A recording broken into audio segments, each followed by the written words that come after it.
Bonjour à tous et à toutes, c'est Cordélia et vous écoutez La Voix des Plumes, le podcast littéraire qui donne la parole à des auteurs et des autrices de tous horizons. Ils et elles vous parlent de leur parcours, de leur travail, de leurs livres. Aujourd'hui, je rencontre Tess Corsac, une jeune auteure qui a déjà 2 romans publiés à son actif. J'ai découvert son travail sur Twitter grâce à un book trailer dont nous reparlerons. Nous avons fini par nous rencontrer au Salon du Livre et après avoir lu son roman Les Nocturnes, j'ai décidé de l'interviewer. Donc bonjour Tess. Bonjour. Je suis très heureuse de te recevoir dans La Voix des Plumes, le podcast littéraire d'interviews d'auteurs et d'autrices. Donc Tess, tu as 21 ans, tu fais des études de médecine dentaire et tu as publié 2 livres. Un premier qui s'appelle Emma, qui est plutôt un roman ado, qui est paru en 2017. Et c'était chez qui ? Aux éditions du Muscadet. Aux éditions du Muscadet. Et le deuxième qui s'appelle Les Nocturnes, qui est paru cette année, donc en 2019, qui est plus cette fois du young adulte un peu, et c'est chez les éditions Lynx. Lynx. Exactement. Voilà. Donc moi j'ai lu Les Nocturnes quand j'étais au Salon du Livre de Paris cette année. J'ai beaucoup aimé et c'est pour ça que notamment que j'ai décidé de t'interviewer. Alors la première question que je pose aux auteurs et aux autrices, c'est souvent la même, c'est est-ce que tu te rappelles de la première histoire que tu as écrite ? Non. Très sincèrement, Ouais. j'ai commencé à écrire, j'étais vraiment très très jeune, vraiment très jeune, et à mon avis ça devait être des petites histoires que j'écrivais, peut-être pour le journal de l'école ou peut-être une bêtise de ce genre. Et non, j'ai pas de souvenir de la première histoire que j'ai écrite. J'ai des souvenirs de certaines histoires que j'ai écrites quand j'étais jeune, mais pas la première. Et t'avais à peu près quel âge ? Enfin, du coup, tu te rappelles un peu J'ai commencé à griffonner quand j'étais en maternelle. Très honnêtement, j'ai commencé à écrire et à lire assez jeune. Et plus ou moins en autodidacte, on n'est jamais vraiment réellement autodidacte, mais j'ai commencé à griffonner un peu dans mon coin maternelle, début primaire, et puis ça a commencé à devenir des projets sérieux, on va dire, avec des premiers projets de romans au début du collège, en 6e, 5e, quelque chose comme ça. Et du coup, avec ces premiers projets de romans, est-ce que tu te souviens de la première fois où tu en as terminé un ? Parce que je sais qu'il y a souvent des fois où on commence des choses quand on est ado et on les termine pas forcément. Alors j'avais quelques projets de romans au début du collège que j'ai amorcés mais jamais terminés. Et le premier roman que j'ai commencé et terminé, ça s'est fait au début du lycée. Donc il est toujours dans les placards, mais je l'ai bouclé, ça reste une fierté. Peut-être qu'un jour je le reprendrai pour le rendre publiable, vraiment en l'état. Mais j'ai pas réussi à franchir le cap de l'édition avec. Oui, bon, les premiers, des fois c'est un peu bon. Ça peut être un peu compliqué de les reprendre des années après. Est-ce que tu te rappelles de quel était le genre de livre que tu lisais quand tu étais enfant ? Qu'est-ce qui te nourrissait à ce niveau-là ? Alors, fondamentalement, comme beaucoup de jeunes de ma génération, il y a eu forcément les Harry Potter. Il y a eu beaucoup de romans qui étaient de l'ordre de tout ce qui était fantasy, fantastique. Au collège, je lisais beaucoup... Louis le Gallou, une série de Jean-Luc Marcastel, qui est à présent mon co-auteur dans ma maison d'édition, et je dois avouer que ça a été un certain ravissement quand j'ai mis les pieds sur le stand de ma maison d'édition de voir l'auteur que je lisais faire des dédicaces juste à côté de moi. Donc oui, j'étais pas mal biberonnée à tout ce qui était fantasy, fantastique, mais j'étais pas paradoxalement une grande lectrice. Étant donné que j'ai commencé à écrire très jeune, ça a pas mal grignoté mon temps tôt. Et finalement, ma culture livresque est pas si étendue que ça, parce que la quasi-totalité de mon temps, mais même depuis la primaire au collège, il partait dans l'écriture et très peu... Enfin, par rapport à la population générale, peut-être plus, mais par rapport à la moyenne des écrivains, je pense que je lis moins, légèrement moins. Et du coup, qu'est-ce qui te donnait envie d'écrire ? C'était quoi le... Moi, je suis toujours partie de l'idée que, en fait... Quand j'étais enfant, j'étais un enfant qui avait besoin de beaucoup communiquer et qui avait besoin de parler de choses, mais qui n'arrivait pas forcément à se faire entendre. C'est-à-dire que quand on est un petit haut de 5, 6, 10 ans, vis-à-vis des adultes, on est rarement écouté au sens propre, on écoute rarement ce qu'on a à dire.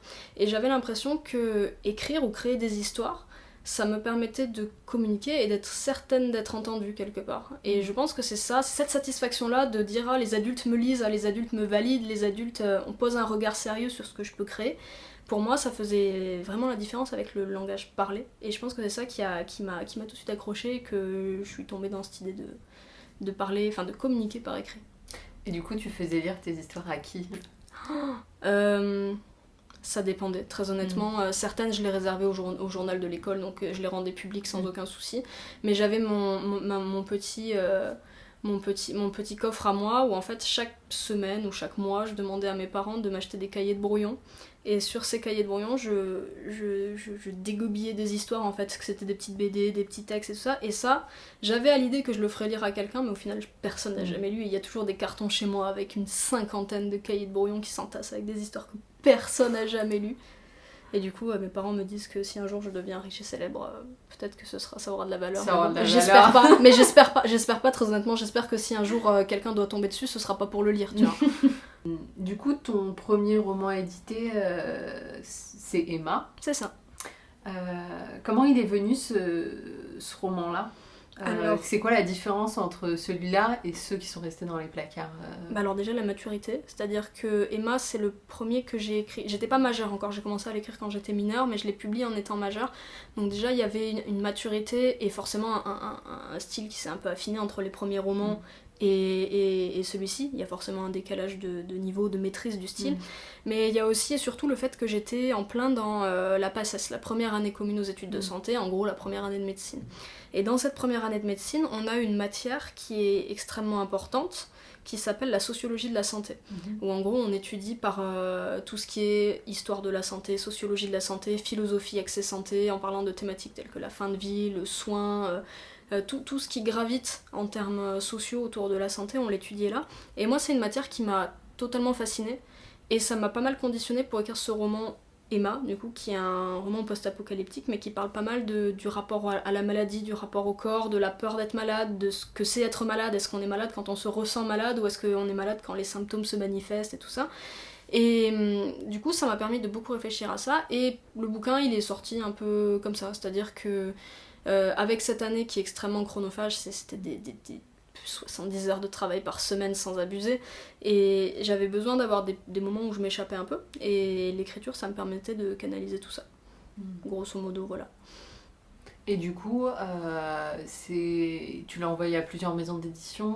Oui. En fait, avec Emma, j'ai eu pas mal de chance parce que pour mes premiers romans, en fait, à part Emma, avant Emma, il y a eu un roman que j'ai voulu faire publier, pour lequel j'ai vraiment entamé des démarches éditoriales qui ont été infructueuses. J'ai eu des réponses encourageantes de Gallimard qui m'ont appelé au téléphone pour me faire une critique à l'oral. J'ai eu des retours qui étaient assez positifs, mais ça se voyait que j'étais trop jeune encore. Ça se voyait que j'avais pas la maturité, que j'étais pas encore prête pour ça. Et Emma, moi je m'attendais à vivre un peu le même parcours du combattant, et en fait en 2 semaines j'ai eu plusieurs réponses positives, alors que pour ceux d'après ça n'a pas été le cas. Donc là typiquement je sors d'un projet de SF que j'ai pas réussi à faire publier alors que ça fait 1 an que j'y suis, mais pour Emma c'est allé extrêmement vite, j'ai eu 4 ou 5 réponses positives en quelques mois. Dont 2 dans les 2 semaines qui ont suivi les envois. Ah oui, c'est quand même assez exceptionnel. Donc c'est allé assez vite, ouais. Pour les nocturnes, ça a un peu plus traîné. J'ai eu pas mal de... En même temps, j'avais visé moins large avec les nocturnes, parce qu'étant donné que j'avais une première expérience éditoriale, pour les nocturnes, j'ai ciblé des maisons dont je savais peut-être plus précisément que ça allait correspondre, ou dont je savais que le contrat allait être plus cohérent avec mes attentes en termes d'avaloir, en termes de diffusion, en termes... C'est-à-dire que j'ai pas d'exigence, je vais pas recaler les maisons dont j'estime qu'elles sont pas entre guillemets assez bien pour moi, mais j'ai peut-être ciblé des maisons plus cohérentes avec ce à quoi je pouvais prétendre, on va dire. Et du coup, les nocturnes ont un peu plus trimé pour trouver un éditeur, et ça a mis 4 ou 5 mois, je crois. Et là, typiquement, le roman de SF sur lequel je bosse, il a pas encore trouvé. Je pense qu'il faudra que je le retravaille pour le rendre plus publiable. Ça fait partie de la vie d'écrivain, mais je pense que ça peut être très aléatoire. On peut avoir des réponses positives très vite, des réponses positives qui arrivent très tard. Moi, pour les nocturnes, j'ai eu une réponse positive qui est arrivée après 11 mois. Donc certains disent que les réponses positives arrivent forcément plus vite que les négatives, c'est pas toujours vrai. Pas toujours Non, vrai, c'est ça pas dépend toujours vrai. quand est-ce qu'ils lisent le truc, Oui. combien ils en ont reçu dans le mois. Mais là, en l'occurrence, c'était une maison qui avait des problèmes d'ordre logistique, qui avait amassé beaucoup de retard sur les textes, tout ça. Donc, ça dépend vraiment. On peut toujours avoir des surprises, même après à 10 mois ou un an. Ouais. On dit souvent, oui, entre 3 mois, et bon, au bout de 9 mois, ça commence à être assez long, voilà. Mais... Ouais. Et du coup, qu'est-ce qui t'inspire dans ton écriture? C'est quoi Est-ce qu'il y a des sujets particuliers ou des choses qui t'inspirent plus je pense que qu'on a d'autres? je pense qu'on est nombreux à avoir des thématiques récurrentes dans les bouquins qu'on écrit. Moi, j'aime bien avoir des livres qui proposent une réflexion, qui suggèrent une réflexion, pas qui l'imposent. C'est-à-dire que j'estime pas que lire, ça doit être une corvée dans laquelle tu reçois la morale d'un auteur qui a pensé un truc et qui veut te donner sa pensée. Mais j'aime bien que la narration serve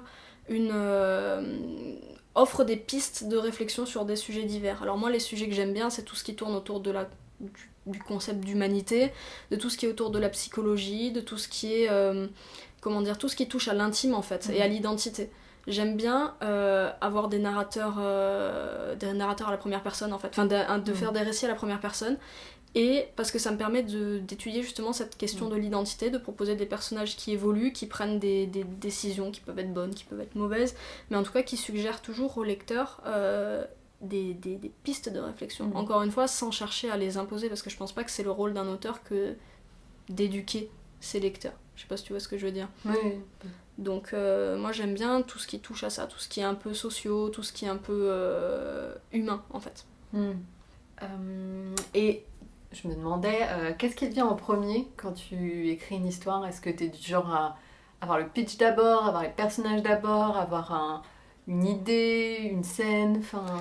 Moi je pense que je fonctionne d'abord avec le thème de base, c'est-à-dire je veux pousser une réflexion sur ce sujet. C'est ça qui m'inspire, c'est à partir de ça que je ressens la première étincelle, que je me dis là il y a matière à faire quelque chose. Donc à partir du moment où j'ai ça, où j'ai ce sujet autour duquel je veux réfléchir, je réfléchis à deux choses. L'impression que je veux laisser au lecteur au début du livre et l'impression que je veux lui laisser quand il va refermer le livre. C'est-à-dire que avant de construire ma narration, de créer les personnages, de trouver les ressorts un peu scénaristiques, je veux trouver la sensation que je veux que mon lecteur éprouve quand il aura terminé la lecture. Et une fois que j'ai ça, j'ai mon point de départ et mon point d'arrivée et je fais pousser ce qu'il y a au milieu. Et du coup, comment est-ce que tu te prépares en amont de la rédaction? Ou alors est-ce que tu es du genre à te lancer dans la rédaction? Je me prépare pas. Je me prépare pas. Il y a des gens qui sont extrêmement méticuleux, qui font des plans, qui font des schémas, qui font des frises chronologiques. Moi, à chaque fois, je me dis qu'il faudrait que je le fasse. Je le fais jamais. Jamais. Mais je respecte énormément ceux qui font ça. C'est les écrivains qu'on appelle affectueusement les écrivains architectes. Et moi, je suis pas du tout un écrivain architecte. C'est-à-dire que j'écris des choses, j'écris une scène parce que cette scène me fait plaisir à écrire et parce qu'elle entre dans l'optique de la réflexion que j'ai pensée en amont. Et à partir du moment où une scène, ça me plaît de l'écrire, je la mets sur le papier ou sur l'ordi et ça roule tout seul. Mais je suis pas du tout quelqu'un d'organisé, ni dans mon écriture, ni dans ma vie de tous les jours. Donc moi je subis mon écriture comme ça. Et du coup, une fois que tu as tout terminé, est-ce que ça n'engendre pas énormément de travail de correction ou est-ce que tu arrives à suivre Pas tant que ça. Pour les one-shots, en tout cas, pas tant que ça. Pour les séries, je sais pas, puisque je m'y suis pas encore attelée. Ceci dit, le roman de SF dont je parlais tout à l'heure, c'était le premier d'une duologie, et je pense que le fait que ce soit une duologie a joué contre moi. Donc peut-être que là, typiquement, ça a un peu gêné. Mais pour des one-shots, on a suffisamment de vues d'ensemble sur l'ouvrage final quand on commence pour se permettre de faire ça. Donc pour fonctionner à l'intuition, tout ça, moi ça me pose pas de problème. Après, quand on veut construire vraiment un univers avec un lore poussé, qu'on veut avoir plusieurs tomes, qu'on a des relations entre les personnages que tu peux avoir oubliées entre les différents tomes, ça peut être important, si ce n'est essentiel, de construire des plans, des cartes de personnages ou peu importe l'astuce. Mais en tout cas pour les one-shots, moi j'en ai... Pour l'instant, il n'y a rien qui s'est cassé la gueule à cause de ça. Ouais, donc ça va, pour l'instant, ça va. Cohérent avec toi.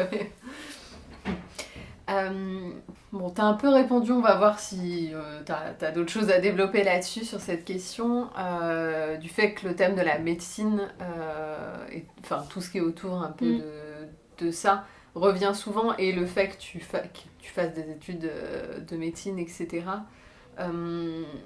Du coup, est-ce que ces thématiques-là, elles sont arrivées avec tes études, ou est-ce que c'était déjà là avant? Alors, ces thématiques-là étaient là avant mes études.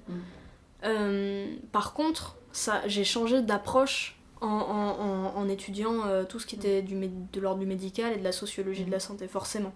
Mais à la base, il y avait effectivement un intérêt pour ce domaine-là, et je me demande si c'est pas ça qui a fait que j'ai atterri en médecine. Oui. Même si forcément ça a eu un impact, ça a conditionné la manière dont je peux écrire à ce sujet, c'était déjà tout ce qui était thématique médicale, sociaux, tout ça, c'était déjà là avant. Et justement, je pense que c'est ça qui a fait que mes premiers romans n'ont pas marché, c'est-à-dire que quand on a 14-15 ans, on est peut-être un peu jeune pour vraiment peindre un portrait social qui soit pertinent tout en étant intéressant en termes de narration. Et idem, les thématiques médicales sont peut-être un peu compliquées à aborder quand on est trop jeune et tout ça. Il y a des jeunes auteurs qui y arrivent très bien, mais pour moi, je pense que j'avais pas encore la maturité ou les clés nécessaires pour arriver à rendre un bouquin publiable d'après ça. Et les études m'ont beaucoup aidée à ce niveau-là. Oui, t'en parlais juste avant.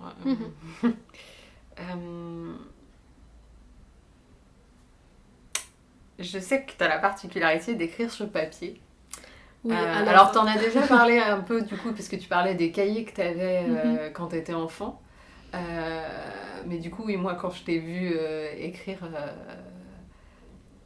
lorsqu'on fait des writings, tu écris sur papier. Du coup, pourquoi ce choix? Ça m'arrive d'écrire sur papier, c'est-à-dire que c'est plus un moyen de me dépanner que réellement une volonté d'écrire sur papier. J'écris sur papier tout simplement parce que c'est pratique, parce que je peux le trimballer partout, que mon ordinateur est un peu grand pour être trimballé dans un sac. Et pour les scènes importantes, j'aime bien faire une pré-écriture au papier et après recopier sur l'ordi. C'est-à-dire que j'ai l'impression que quand on écrit quelque chose sur papier, on n'a pas la même... on visualise pas le texte de la même manière que quand on l'a sur l'écran. Sur l'écran, c'est très facile de voir les fautes surlignées, de déplacer des paragraphes, d'en changer l'ordre, de changer rapidement le rythme d'une phrase. Sur papier, on se retrouve rapidement à griffonner. Et en fait, ça fait plus réfléchir sur les phrases qu'on utilise parce qu'on a l'impression que il faut qu'elles soient écrites du premier coup bien, sinon ça va faire une tache dégueulasse sur la page. Donc du coup, il y a une réflexion pour moi, en tout cas, différente quand j'écris sur papier. Et en plus, je retravaille ça quand je copie sur l'ordi. Donc ça me permet d'avoir un travail peut-être plus approfondi sur les phrases en elles-mêmes, sur tout ce qui est rythme, tout ce qui est vraiment fluidité, tout ce qui est vocabulaire. Et j'ai peut-être une meilleure précision sur les textes que j'écris d'abord sur papier, puis que j'écris sur ordi. Mais quand je peux, j'écris uniquement sur ordi parce que c'est quand même un gain de temps considérable et on a quand même beaucoup plus de facilité à manipuler le texte et à en agencer la structure un peu comme on veut. Oui, non, je comprends. Donc c'est plus un souci pratique que réellement une volonté d'écrire sur papier. Il y en a qui font ça, il y a des puristes. Je pourrais pas du tout écrire sur papier, c'est pour ça. Genre, en plus déjà j'arrive pas à me relire alors. Mais j'ai pas une écriture très très flatteuse non plus d'un point de vue calligraphie. Mais il y a des puristes qui considèrent qu'on écrit bien que quand on est sur papier parce qu'il y a vraiment cette dimension physique de dégueuler un peu tout ce que t'as sur ta page. Et il y en a qui aiment bien ça, ça a un aspect un peu purge, un peu catharsis de vraiment avoir l'idée qui se couche devant toi sur le papier. Il y en a qui aiment ça. Moi je comprends. Mais pour moi, ça représente pas une perte de temps, mais un investissement en termes de temps qui est pas forcément rentable tout le temps. Ok. Et du coup, est-ce que t'es du genre à beaucoup retravailler tes textes, justement? Donc du coup, si t'écris au début sur papier et que tu retravailles au moment où tu fais sur ordi, est-ce que t'es du genre à avoir 12 milliards de relectures pour que tout soit comme tu veux, ou est-ce que... J'ai envie de dire oui, mais à la fois, je pense que beaucoup d'auteurs le font beaucoup plus que moi. C'est-à-dire j'ai toujours une relecture, une fois que j'ai terminé un bouquin, j'ai toujours besoin de le relire à l'endroit et à l'envers. J'ai pour habitude de le relire à l'envers parce que quand on relit à l'envers, on est moins habitué, on s'attend moins à ce qui va arriver et du coup les fautes ressortent plus et font plus tiquer et ça facilite le travail de correction. Donc moi je me fais au moins une lecture à l'endroit et à l'envers et puis très honnêtement après je prends mon texte, je l'ouvre, je relis comme ça et je me dis s'il y a une faute je la corrige, sinon je continue ma lecture et je prends comme ça des endroits un peu aléatoires jusqu'à ce que j'ai l'impression d'avoir tout balayé. Ça, c'est pour les corrections que je fais moi-même. Après, pour les corrections éditoriales, c'est d'un autre calibre. C'est toujours fascinant de faire des corrections éditoriales avec quelqu'un qui s'y connaît. Big up d'ailleurs à mes éditeurs qui ont été merveilleux à ce niveau et qui ont vraiment fait en sorte que le meilleur sorte du texte. Mais les corrections éditoriales, ça prend en considération l'avis de l'éditeur, le potentiel marché qu'il y aura derrière. Donc forcément, il y a des choses à travailler qu'on fait avec un éditeur qu'on n'aurait pas fait spontanément tout seul en fait. Et par exemple sur les Nocturnes, il y a eu un travail éditorial qui, à mon éditrice, pourra sembler tout à fait classique, mais pour moi, représentait un investissement en termes de temps qui était conséquent. Mais je suis très très très satisfaite de ce que j'ai fait avec mes éditeurs jusque-là, parce que j'ai réellement l'impression, non seulement que mon texte est devenu meilleur avec cette correction éditoriale, mais que moi en tant qu'auteur j'ai pu progresser et affiner un peu mon regard sur la matière que je produis. Donc à ce niveau je pense que c'est important de distinguer les corrections et les relectures qu'on fait soi et les relectures qu'on fait dans une optique de publication, qui sont pas vraiment les mêmes. Et justement du coup ces expériences-là d'édition, de façon plus générale, qu'est-ce que tu penses que ça t'a apporté bon là t'as déjà parlé, t'as déjà répondu un peu à la question, mais alors déjà oui, il y a cet aspect, excuse-moi, il y avait cet aspect, oui, remise en question du travail qu'on peut fournir et capacité à affiner son regard qu'on a sur son propre texte, mais il y a aussi la dimension un peu professionnelle, même si on n'en vit pas, même si c'est pas notre principale source de revenus. Il y a une dimension, je fais un travail qui est sérieux, qui est reconnu, qui est en collaboration avec des professionnels, qui va générer de l'argent, qui va... Pour moi, c'était... tout simplement, moi, ça a été mes premières sources de revenus.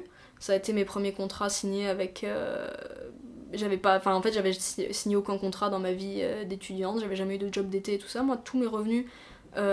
hors bourse, hors papa-maman, moi, il me venait de l'écriture. Donc déjà ça, pour moi, ça m'a fait mûrir en tant que personne, parce qu'il y avait cette dimension un peu sérieuse, professionnalisante. Il y a eu aussi l'aspect assurance, parce que forcément, quand on écrit, on devient... Enfin, quand on est édité, on devient... je vais pas dire un personnage public, parce que ça paraît super grandiloquent comme étiquette, mais on est confronté à des lecteurs qui vont nous considérer comme un auteur, comme un écrivain. Et du coup, qui vont nous poser des questions, qui vont venir nous voir en nous considérant comme tels. Et ça nécessite une certaine maturité pour pouvoir leur répondre, pour pouvoir avoir assez confiance en soi, pour être, assez autonome en salon, pour bien vivre l'expérience salon, pour bien vivre l'expérience éditoriale au sens large. Donc il y a aussi cet aspect un peu de confiance en soi que ça permet de travailler pour moi, l'édition. Donc sur tous ces plans, je pense que le parcours édito est une super expérience, pour peu qu'on tombe avec les bonnes personnes, parce que je m'estime chanceuse d'être tombée avec les bonnes personnes qui ont pu m'accompagner, qui ont pu être attentifs à mes craintes, à ce qui me rendait peut-être anxieuse vis-à-vis du travail éditorial, vis-à-vis des droits, vis-à-vis de l'aspect un peu légal. Et j'ai eu la chance de tomber sur les bonnes personnes, et je sais que dans le milieu de l'édition, c'est pas toujours le cas. Oui, c'est un peu un milieu un peu difficile pour naviguer. Ouais. Et du coup, est-ce que tu pourrais peut-être nous parler de tes expériences en salon et de ton rapport avec les lecteurs qui viennent t'y voir, parce que j'imagine que c'est majoritairement là que tu les rencontres, quoi. Il doit y avoir aussi des échanges sur les réseaux sociaux. Oui, c'est ça. Ouais. Mais la rencontre en direct, on va dire, se fait surtout en salon. Et bon, après, moi, je suis un petit auteur, donc du coup, j'ai pas... On se fait toujours des super rencontres. Il y a des personnages un peu atypiques qui viennent nous voir, mais il y a aussi des gens qui sont extrêmement gentils, qui sont extrêmement dans la curiosité, en fait, dans l'envie de découvrir ce que tu crées. Et pour moi, c'est vraiment des super souvenirs. Même dans les tout petits salons, c'est-à-dire j'ai déjà fait des salons comme le Salon du Livre de Paris, et j'ai déjà fait des salons qui étaient tout petits, comme le Salon du Livre de Saint-Lys, en Haute-Garonne, qui est du coup beaucoup plus... qui est vraiment tout petit, c'est-à-dire c'est juste une salle des fêtes avec une vingtaine d'auteurs qui sont en une espèce d'anneau, et t'as les gens qui tournent autour comme ça et qui discutent avec les auteurs, mais même là tu fais des super rencontres. Un de mes meilleurs souvenirs de salon, je crois que c'était quand il y a une fille qui est venue me voir, et elle avait déjà lu mon roman, parce qu'il avait été présélectionné dans le cadre d'un prix, donc elle avait déjà lu mon roman. Et je la voyais, elle était au fond de la salle et elle me jetait des petits regards en coin comme ça et ça se voyait qu'elle était un peu timide. Bon, il n'y avait pas énormément d'auteurs autour de moi donc je savais que c'était moi qu'elle regardait. Et finalement, elle est... il y a ses parents qui sont arrivés et qui ont dit excusez-moi, ma fille elle aimerait bien vous dire qu'elle a beaucoup aimé votre livre et qu'elle vous admire beaucoup, mais est-ce que ça vous dérangerait de lui parler? Et du coup elle est venue, elle était toute timide, elle était rouge mais elle avait une espèce de sourire un peu jusqu'aux oreilles et du coup on avait pas mal discuté et j'ai trouvé ça extrêmement sympa parce qu'il y a cette... après encore une fois je suis un petit auteur mais je pense que quand on commence à être un peu connu, reconnu, tout ça, ça peut être moins le cas. Mais il y a cet aspect un peu complicité entre le jeune lecteur et le jeune auteur, on va dire. Et ça, moi, j'aime bien. Cet aspect un peu familial qu'il y a dans le monde de l'écriture. Encore une fois, à mon niveau. Je sais pas ce que c'est dans les niveaux plus élevés, mais en tout cas, moi, à mon niveau, c'est ce que j'aime beaucoup. Et au niveau des échanges plutôt sur Internet, est-ce que tu es du genre à regarder est-ce que tu as des retours assez peu. C'est-à-dire, en général, quand les chroniqueurs font un article ou une critique au sujet de mes textes, qu'elles soient positives ou négatives, j'aime bien au moins aller les croiser sur les réseaux sociaux, que ce soit Instagram, parce que j'ai créé un Instagram juste pour ma vie d'auteur, parce qu'autrement j'y avais jamais touché, que ce soit sur Instagram ou Facebook ou Twitter, en général j'aime bien aller les voir, et ça nous arrive qu'on discute un peu écriture, tout ça. Twitter aussi a pas mal de potentiel en termes de discussion comme ça, notamment avec le compte Commis-Auteur qui diffuse pas mal et qui permet pas mal d'avoir des échanges. Mais sinon, pas trop en vrai. J'ai pas trop de discussions spontanées avec les gens qui me lisent sur les réseaux sociaux. Ça se passe plutôt sur les salons.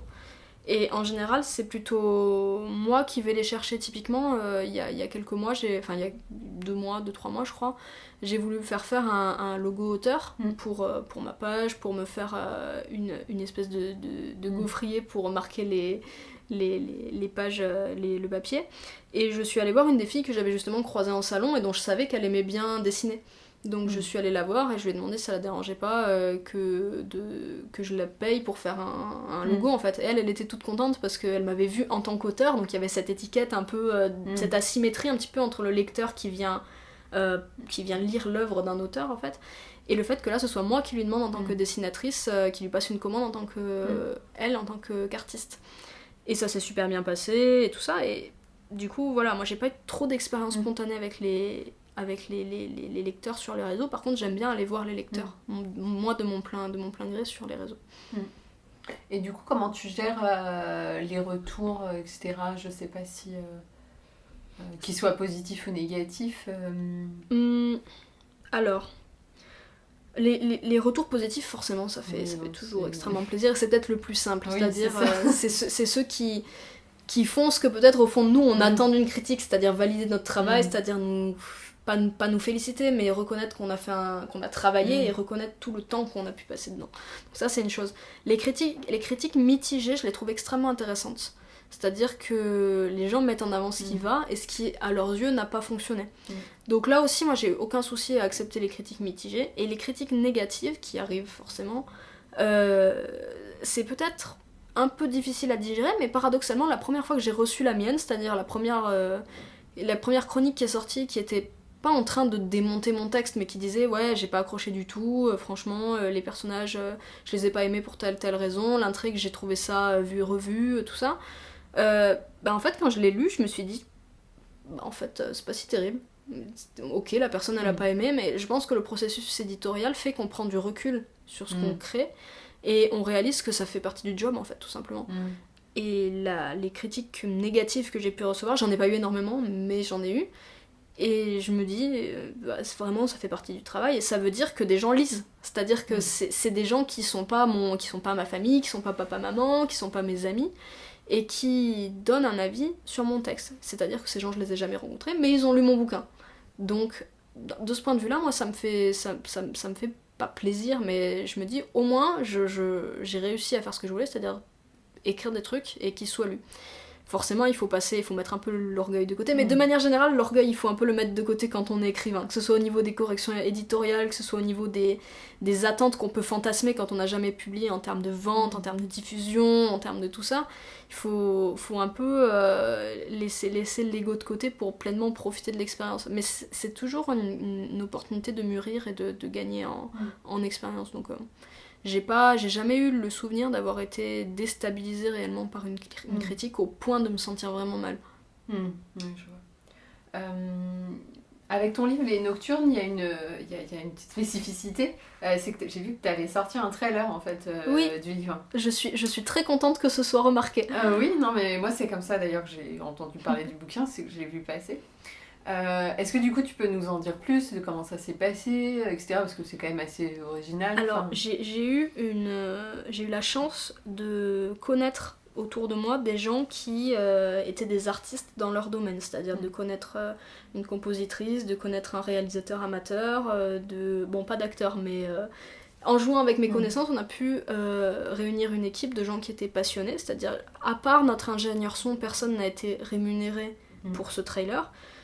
Donc c'était entièrement du travail bénévole, et il faut bien réaliser que si ça n'avait pas été bénévole, ça aurait été un investissement assez conséquent, parce que ça nous a nécessité pas loin de 6 mois de travail, il a fallu faire le script, il a fallu demander les autorisations pour le tournage dans les différents endroits où on l'a fait, il a fallu trouver un ingé son, en l'occurrence l'ingé son a été rémunéré parce que lui il faisait pas partie de notre cercle d'amis. Et la maison d'édition a assuré derrière les frais qu'il pouvait y avoir en termes de costumes, en termes pour l'ingénieur son, tout ça. Donc je remercie encore une fois ma maison d'édition de nous avoir permis ça, parce que autant c'est pas de là que vont venir la majorité des lecteurs, autant pour ceux qui sont pas familiers de la lecture, c'est très utile de leur donner le trailer pour qu'ils comprennent un peu l'ambiance, pour qu'ils comprennent spontanément les choses sans qu'on ait à leur expliquer pendant des heures. Donc voilà, ça a pris énormément de temps à réaliser et à monter et à étalonner, et encore une fois là je remercierai jamais assez Jonathan Boissino qui a été notre réalisateur, monteur, étalonneur et un petit peu acteur aussi parce qu'il est apparu brièvement sur le tournage, mais ça a été une expérience de folie. Les gens sont souvent sceptiques vis-à-vis des book trailers de manière générale, et parce qu'il y en a beaucoup qui ont une dimension uniquement promotionnelle, c'est-à-dire regardez mon livre est sorti aux éditions Temps, voilà le pitch, et souvent avec une musique qui est pas toujours libre de droit et tout ça. Donc nous ce qu'on voulait faire, ce qui était important pour nous, c'était de créer quelque chose qui ait une valeur artistique en soi, c'est-à-dire qu'il soit pas juste un outil promotionnel, mais on avait envie vraiment que ce soit une création artistique qui nous plaise.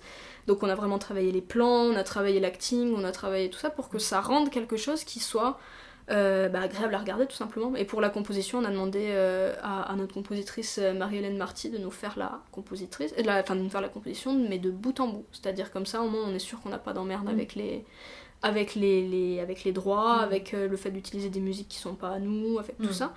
Donc je suis très contente qu'on ait réussi à mener le travail du début à la fin et que le rendu soit à la hauteur de nos espérances. On a eu beaucoup d'anxiété vis-à-vis de ça, on s'est dit mais si ça marche pas, si on a embêté la maison d'édition pour rien et tout ça, mais au final, ça n'a pas été une explosion médiatique non plus, mais ça nous a permis un peu de le faire connaître et d'avoir des retours plutôt positifs sur les réseaux sociaux, et surtout ça a donné un peu de visibilité, un petit peu plus de visibilité à notre réalisateur, qui du coup est aussi réal de son côté et qui produit des courts-métrages de temps en temps. Donc ouais, c'était un travail de folie. Je sais pas si je serais prête à le faire pour toutes mes publications, mais pour moi, pour l'expérience aussi, parce que quand on travaille sur son texte, sur une même histoire, avec un point de vue d'écrivain et avec un point de vue de réalisateur, c'est pas du tout la même chose. C'est-à-dire au début j'avais scripté, c'est moi qui m'étais occupée du script, mais avec mon regard d'auteur, qui avait jamais rédigé de script. Et c'était nul, enfin je veux dire, c'est-à-dire que c'est pas les mêmes codes narratifs, c'est pas du tout les mêmes outils qu'on emploie, et du coup il a fallu beaucoup retravailler ça pour que ça soit filmable en fait, pour que ce soit exploitable sur le plan cinématographique. Et rien que ça, avoir un regard qui était différent sur une même œuvre, ça m'a permis peut-être d'obtenir un recul sur ce que je peux créer, et je sens que cette mini-expérience cinéma m'a permis, quand j'écris des textes, de poser un regard différent sur l'histoire mentale que je construis dans ma tête en fait. Et du coup, c'était à ton initiative ou c'est avec tes amis, vous êtes dit ça serait marrant de faire ça Alors, en fait, ce qui s'est passé, c'est que pour Emma, on avait déjà un book trailer, mais il était uniquement audio. C'est-à-dire que c'était toujours Marie-Hélène Marty qui a composé pour celui des Nocturnes, qui avait fait une musique pour celui de Emma. Et là, j'en avais parlé à Jonathan, il s'est dit moi je me proposerais bien pour t'aider à faire un trailer pour le prochain. Du coup, on en a discuté, et sauf au fil des mois, on s'est arrangé, et ça s'est fait. Ok. Non, je trouve ça vachement sympa. Je mettrai le lien d'ailleurs pour que les gens aillent voir quand même à quoi ça ressemble. Du coup, on a balayé quand même pas mal de choses dans le processus d'écriture. Pour toi, c'est quoi le plus dur entre le moment où t'as l'idée, où t'as la thématique, d'ailleurs c'est la première chose qui te vient, et le moment où le livre sort? Il y a 2 moments. J'ai le droit de citer 2 moments. Oui. Alors, le premier moment pour moi, c'est celui où on a l'idée, où on commence à écrire, mais qu'on est qu'au début. Qu'on est dans les 10-20 premières pages et qu'on se dit il y en a encore 150 à écrire avant que ce soit quelque chose de jouable. Pour moi, c'est la partie qui est la plus dure parce que tu te dis je vais en avoir pour une éternité, je vais jamais y arriver. Pour moi, c'est là que potentiellement on peut le plus déprimer. C'est-à-dire que j'adore le moment entre le moment où il y a l'idée et la thématique et le moment où il y a le scénario, j'adore ça. C'est-à-dire pour moi c'est un exercice créatif pur. Il y a les choses qui émergent presque toutes seules, les personnages qui arrivent, les possibilités scénaristiques qui se dévoilent et tout, moi je trouve ça super. Mais la partie où on commence à bûcher et où on se dit on n'est même pas au 10e du projet, pour moi c'est le plus dur, parce que c'est là qu'il faut s'accrocher, c'est là qu'il faut se forcer à bosser, parce que tu vois que ça avance très très lentement. Et tu te dis mais c'est ouf, j'aurais jamais fini. Donc ça, d'un point de vue purement créatif, pour moi ça c'est le plus dur dans le sens où ça nécessite le plus de travail. Ensuite, le deuxième moment que j'estime être le plus difficile, c'est le moment où le bouquin est terminé et où il est envoyé aux maisons d'édition. La période de blanc qui peut durer 1 mois, qui peut durer 2 mois, qui peut durer 6 mois, où il se passera strictement rien et où on fera que recevoir des refus de maisons d'édition ou alors rien du tout. C'est-à-dire on est toujours à rafraîchir sa boîte mail...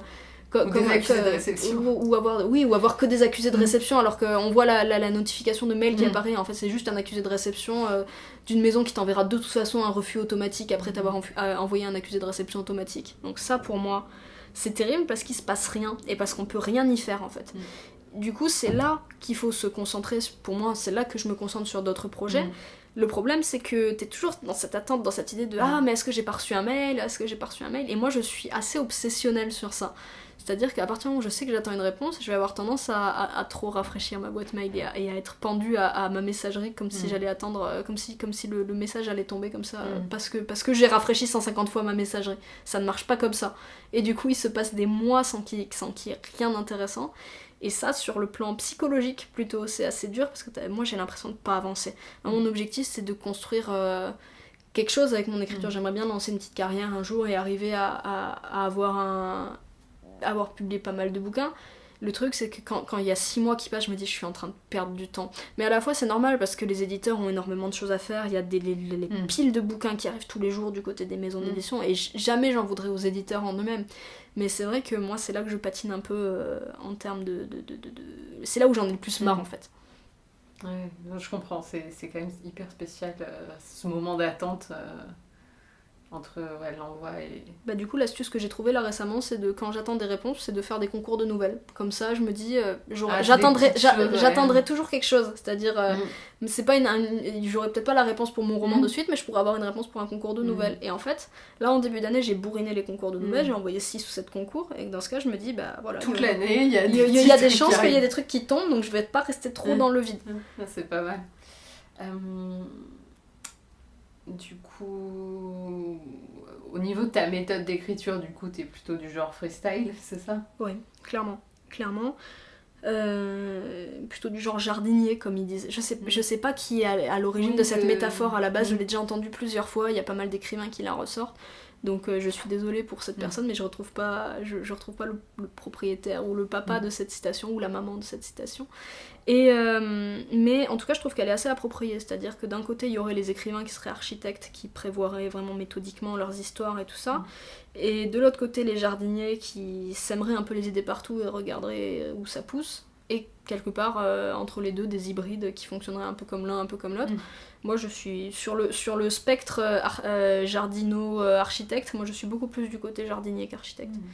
Donc ouais, ma méthode d'écriture c'est plutôt, je vais pas dire freestyle parce qu'il y a quand même une réflexion en amont, mais elle est jamais couchée sur un support, ou très rarement en tout cas. Ouais.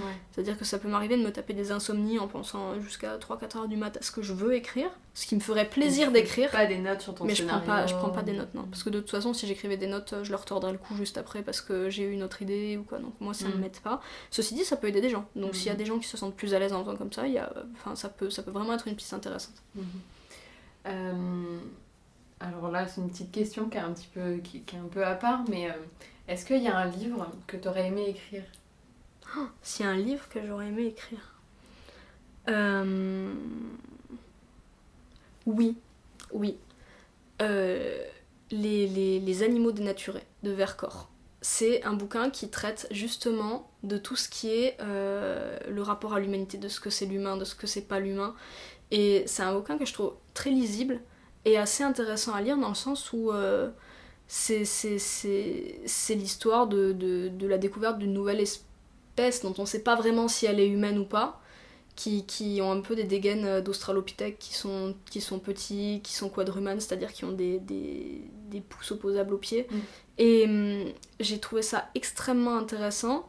Bon, en termes de style d'écriture et tout ça, c'est moins actuel que d'autres romans qui sont des best-sellers plus modernes, mais moi j'ai trouvé ça extrêmement intéressant dans la thématique, dans l'exploitation de tout ce qui est humanité et tout ça.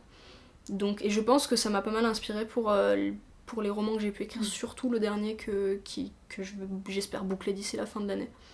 Voilà.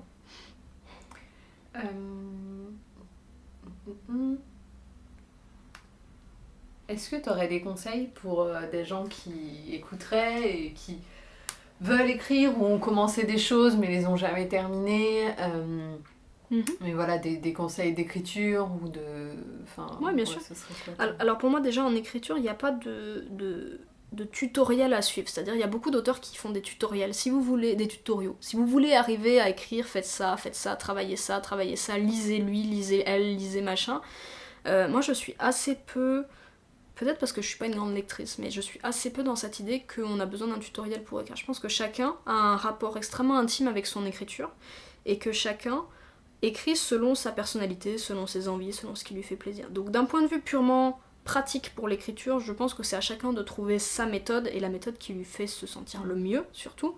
Mais d'un point de vue général sur l'écriture, mais pas dans la cuisine en elle-même, on va dire, dans l'écriture au sens large, pour moi l'important c'est... Primo, la remise en question de ce qu'on fait, même si ça peut être douloureux, même si ça peut être difficile de voir qu'on a écrit pendant des heures et qu'au final c'est peut-être pas du niveau de ce qu'on attendait. La capacité à se remettre en question et à balayer l'ancien pour faire pousser du neuf, pour moi c'est extrêmement important en écriture, parce que c'est à partir de là qu'on va arriver à pas se décourager quand il y a des échecs. Parce qu'en écriture, des échecs, il y en a beaucoup, et on les ressent d'autant plus sévèrement que ces échecs peuvent arriver après de longs mois de travail ou de longs mois d'attente en ce qui me concerne l'édition. Donc pour moi, la première valeur reine, c'est la capacité à se remettre en question et à accepter l'échec. Ce qui est pas toujours facile, même moi quand j'ai des échecs actuellement, je me sens pas particulièrement bien, mais la capacité plutôt à faire table rase après l'échec et à enquiller sur autre chose. Donc, et ça me mène à ma deuxième valeur reine, qui est la pugnacité, la capacité à vraiment à combattre pour arriver à mener ses projets à bout, même si c'est chronophage, même si c'est pas toujours compatible avec sa vie sociale, si c'est pas toujours compatible avec sa vie personnelle. Moi je sais que j'ai beaucoup sacrifié, en plus avec mes études qui sont assez chronophages, j'ai beaucoup sacrifié en termes de vie sociale pour pouvoir écrire régulièrement, tous les jours. Et l'écriture, on a tendance, il y a des gens qui ont tendance à voir ça comme quelque chose qui est réservé à l'écriture avec publication à la clé le plus souvent, je précise pour pas qu'il y ait de malentendus, mais la publication c'est vu par beaucoup comme réservé à des élites ou à des élus qui auraient un talent particulier ou qui auraient des connaissances et que ça fonctionne au piston ou que ça fonctionne à la chance, mais vraiment une chance insolente. Moi je pense pas que ça marche comme ça. Pour moi, à partir du moment où on a envie de créer quelque chose et qu'on s'obstine, peu importe que ça mette 5 ans, que ça mette 10 ans, que ça mette 20 ans, ça finit par marcher. Et pour moi, c'est peut-être ça, le deuxième truc qui est le plus important, c'est de savoir continuer à produire, continuer à se faire plaisir en créant, même quand ça marche pas. Parce que c'est ça qui tue beaucoup de carrières dans l'œuf, en fait, c'est le fait d'avoir l'impression que c'est pas pour nous, parce qu'on n'est pas assez talentueux, ou parce qu'on connaît pas de gens dans le milieu, ou parce que...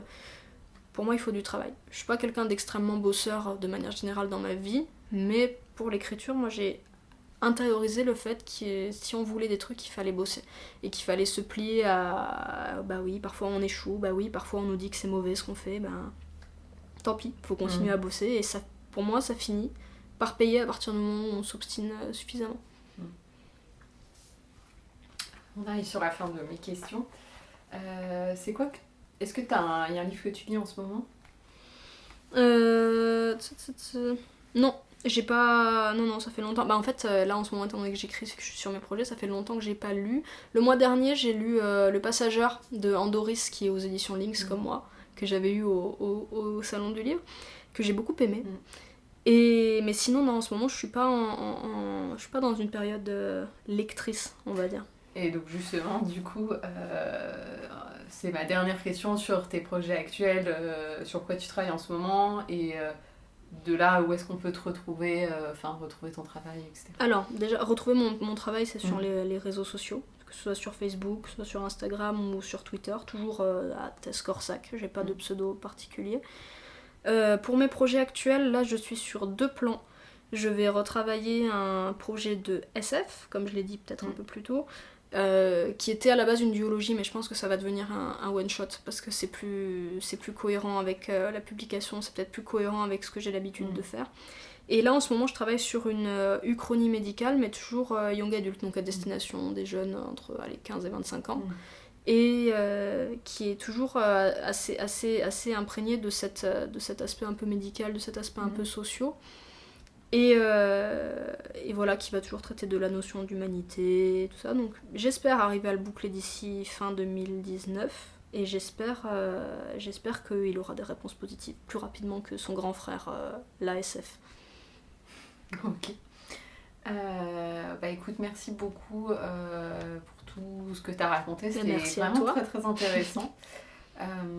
Et puis du coup, j'invite les gens qui nous écoutent à aller voir en lien en description pour retrouver à la fois les titres de tes livres et puis tes liens, réseaux, tout ce qu'il faut pour te retrouver.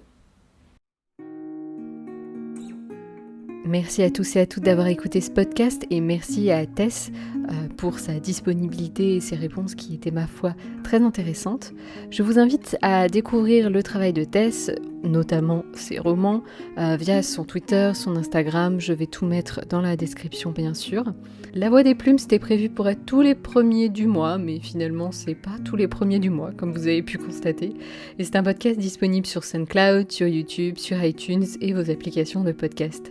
Si vous aimez ce programme, n'hésitez pas à me le dire avec des étoiles, des pouces vers le haut et abonnez-vous à La Voix des Plumes.